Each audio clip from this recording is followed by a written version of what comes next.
This is a Rosh HaShanah message for all of the Chaverim, for all of those who participate in the Beit Midrash of Teaneck. First and foremost, to wish you and your families a year of good health and parnasa, menachas from the children and the grandchildren, aksiva v'chasima tova, and of course a year where we hear besoros tovos, yeshuos, v'nechamos for all of Klal Yisrael.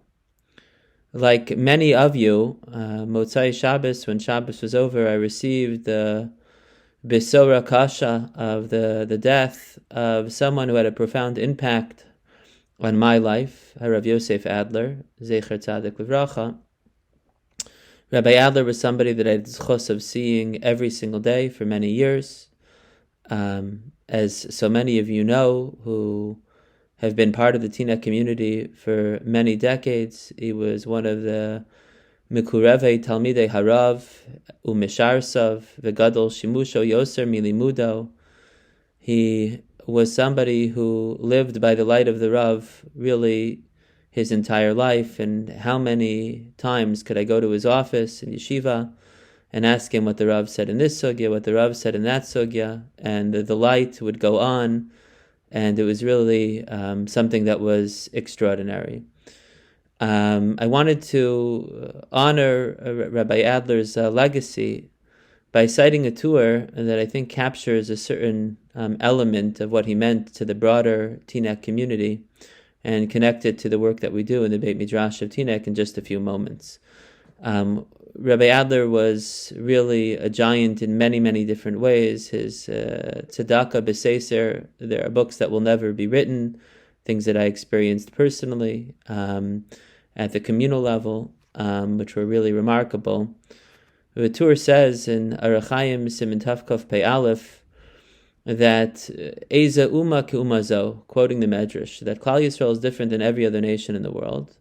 In the sense that when a nation or an individual would be going for judgment, they would be terrified. They would wear black, misatfin shchorin, or malbishin shchorin, or misanim. They would fast. V'Yisrael einochein. The Jewish people don't do this. Of course, we wear white and Yemei Hadin, Rosh HaShanah, and going into Yom Kippur, holchen u'mistaprin. V'yodea shekadosh baruch hu osa lahem nes. That we have the confidence to know that HaKadosh Baruch Hu will do remarkable things for us, and v'yotzi le'or mishpatenu b'yom hadin. This confidence, this sense of confidence, I think in many, many ways came to our community from Rabbi Adler for so many years and decades, connecting our Teaneck community to the Masorah, the Rav, and everything that the Rav represented. And the legacy, as I say, has many dimensions, but the one that I want to focus on, which is most relevant to the Beit Midrash of Teaneck, is of course the primacy of Torah. Rabbi Adler's life was about limud haTorah, about depth of Torah study, about lamdus. Rabbi Adler believed unapologetically of the significance of Torah in the life of every man, woman, and child in the Jewish people. He believed in making Torah accessible. He taught at a high level to those who were incredibly knowledgeable, and he taught at a high level to those who had relatively little background, believing in the power of Torah to illuminate, believing in the power of Torah to inspire. And his work ethic in Torah was absolutely indefatigable. I saw him big vurosav when he would, at the end of his life, it wasn't so easy, the last period, the last kufa, but still the importance of teaching Torah, of not missing a shiur, of not missing an opportunity to be marbitz Torah. This was what his life was essentially about. And to the extent that Teaneck really is, as it is, a makom Torah, it in great measure, not just in his own immediate shul and Rina, not just in his yeshiva and Torah Academy, but really so many places that have come out of that are really his life's work, the primacy of Torah. And the Beit Midrash of Teaneck is no exception to that. The fact that we have such a special community of learning where people, where they have a little bit more time, now are able to come back and to learn Torah, and there's so many people who are interested in doing it, of course, from beyond Teaneck as well, but it's no accident that's in Teaneck, and of course, Rabbi Adler used to give shiurim in the early years of the BMT.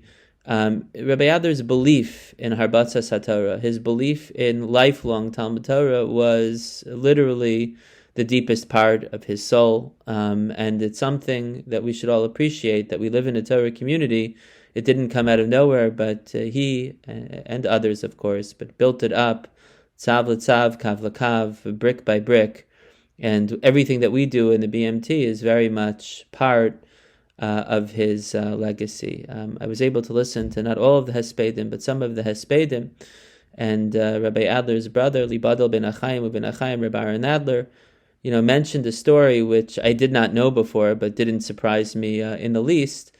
And it had to do with the Rav's Levaya. The Rav, of course, passed away in Chol Moed Pesach. His Levaya was up in Boston before Yom Tov Acharon, and he fully expected that his brother, such a close Talmud and a Misharis of the Rav, would be at the Rav's Levaya, Rabbi Aaron Adler said, but he called his brother, and it turned out his brother wasn't there. There was a kind of a mace mitzvah situation in Teaneck, and it wasn't part of his shul, but Rabbi Adler felt he had to step up. And he said, had I been able to ask the Rav, it would have been, the no-brainer. That was one of Rabbi Adler's expressions. So I had a similar situation. When I got the message last night, I saw that there was a live stream going to be held in the shul at 7 o'clock. But that would have prevented me essentially from not only teaching Daf Yomi, but from giving our Sunday morning Mishnah Shir to the boys. And I didn't hesitate. Rabbi Adler, had I been able to ask him, would have said, what kind of a question is that? You're going to sacrifice 2 shirim to watch the live stream? You could watch it later. Not that he didn't deserve the kavod, but I really felt in this case, Ritzono Zehu Kivodo. So Rabbi Adler's confidence, the confidence that he gave us, Shekadosh Baruch Hu Oselo Nisan, the confidence in Torah, the strength and conviction that he had and the power of Torah should always be a part of our consciousness. And as we head into Rosh HaShanah, as Chaverim of the Beit Midrash of Teaneck, we should remember that Teaneck didn't just appear Misheshis and Mebreshis as a Makom Torah. It was made into a Makom Torah by great Rabbanim.